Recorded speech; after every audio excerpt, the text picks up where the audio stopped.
Hello there, everybody. My name is Khan. Today we are going to be talking about a very important subject. The topic is database. Nearly all applications will have some sort of database associated with it, and you have to be accessing the data, manipulating the data, retrieving the data. So, database is an integral part of any application, and it's a good idea to know it. Today, we'll just cover the general uh, topic of database. We're not going to go into the specific of SQL Server, so to speak, but just the database concepts that we have. Typically, database means that it means a place where you organize data into tables, and tables are related to each other by relations, and that's why they're called relational database management systems. There are many relational database management systems in the market out there, and we have Informix, SQL Server, Oracle, Sybase. Sybase has now SAP and Tableau and many others. We'll be specifically looking at SQL Server since we have a free download version of SQL Server available. We'll be looking into that into another lecture, but today we'll just cover the general database topics that we have. Database covers, usually have programmers who have to interact with database, and there are DBAs, database administrators, who manages the database to make sure that they function properly, they're tuned properly, they're performing at their best levels, and there are many aspects to it. So we'll cover many general areas, but will not will not be confined to any specific uh, databases. If you want, you can download a SQL Server 2014 version. That's what I have on my system, and install the whole shebang. All the components, so that you have nothing missing. We'll be able to play around with many different things that we have.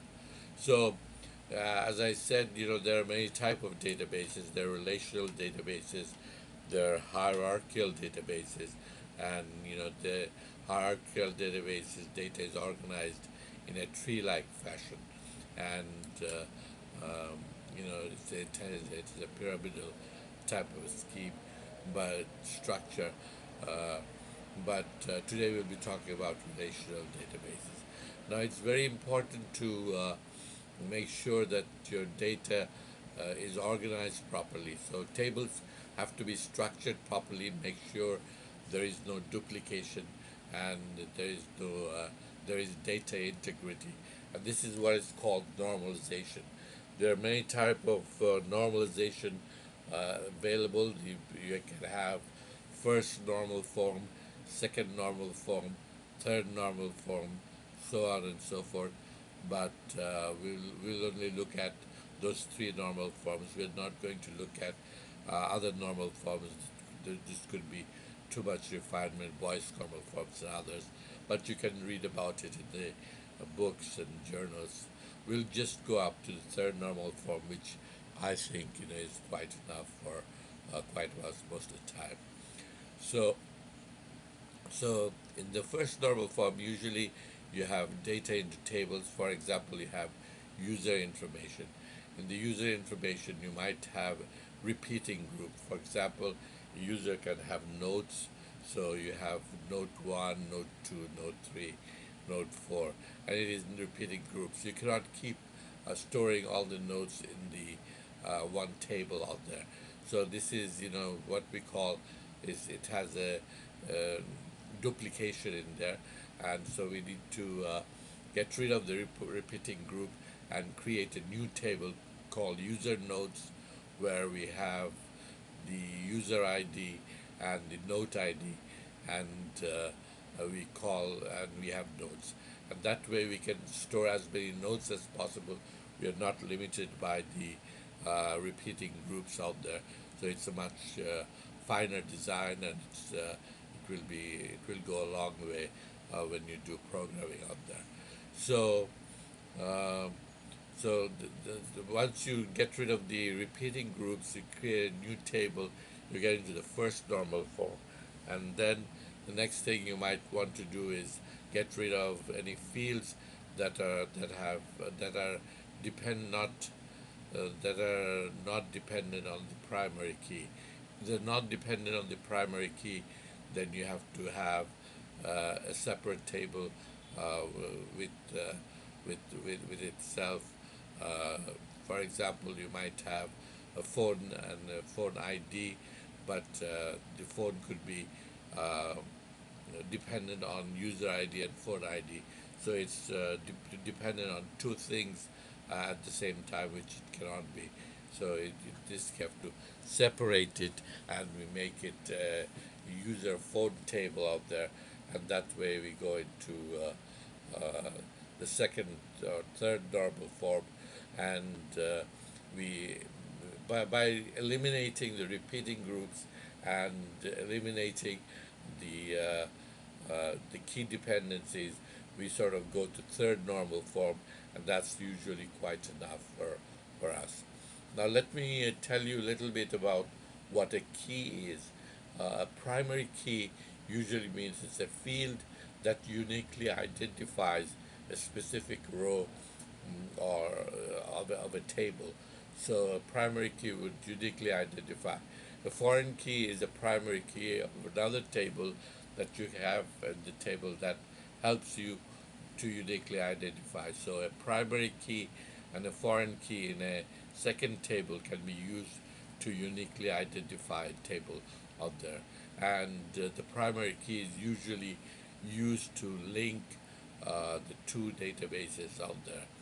So that's how you will encounter the concept of primary key and foreign key quite often, and it's a good idea to read up on it to make sure you understand what they are, because when you're doing database design, you'll be uh, using primary keys and foreign keys quite often to relate one table to another table out there. So it is important that we know about that. So the next thing that we are going to be looking at is in databases. Usually, if you look at your SQL Server database, it has a database diagram feature where you can uh, create the entity relation diagram. You can create all the user tables in a visual form, and you can have all the keys, foreign keys listed down there, and you can depict the, uh, the database by having various tables out there and see what their relationship are. You can see the relationship between table as one to many, or many to many, or many, and so on and so forth. So these are some of the things that you have to be looking at. So usually, if you look at if you look at a database entity relationship diagram, that's what it will tell you about how your database is designed. What are the tables out there, what are the table names, what are the keys, and how you can use them, and so on and so forth. So it is a good idea to know how to do an entity relationship diagram. If you have not done anything, you can go to your SQL Server and play around with it, and which has a username, uh, user ID, user address, user date of birth, so on and so forth, and then creates another table, user name notes table, which has a note ID, a user ID, which is a foreign key from the other table, and notes out there, and you'll see how they're related out there. So play around with it. You'll go a long way. The best uh, way to become a good database programmer is to practice, and that's the way you should go about doing it. Now, the next thing that we will be looking at is databases are maintained by database administrators, DBAs. They are important people. Usually there are one or two DBAs in an organization. They maintain the database. They make sure that it's performing perfectly, and they make sure that it's fine-tuned. It has enough storage space. If there's storage space needed, they free up space. They run various tools to see that the database does not have bottlenecks, and it is performing at a high performance. And they also make sure that your database is available 24/7. There is no downtime, and databases are quite working quite efficiently out there. So it's very important. The other concepts of high redundancy database, highly reliable databases are database mirroring, database replication, database clustering, so on and so forth. So you'll hear these terms, but they all mean the same thing, and you should be quite aware of them, and you should see that they're performing quite well out there.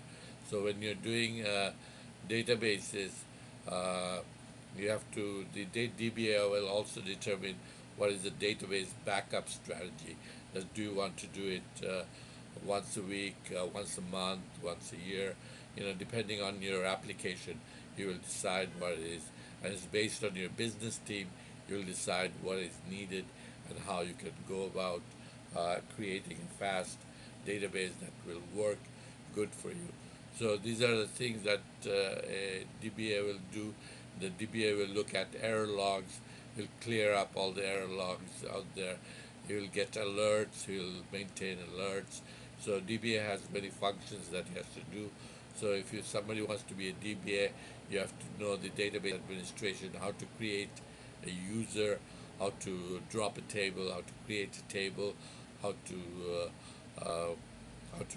create database diagrams, how to do backups, how to do performance tune-ups, how to make sure that there is no locks that are tied up, things like that. So it's very important that a database administrator do all these things, because if there is a bottleneck in the database, your application will work slowly, and it will be very much a hindrance to the performance of databases out there.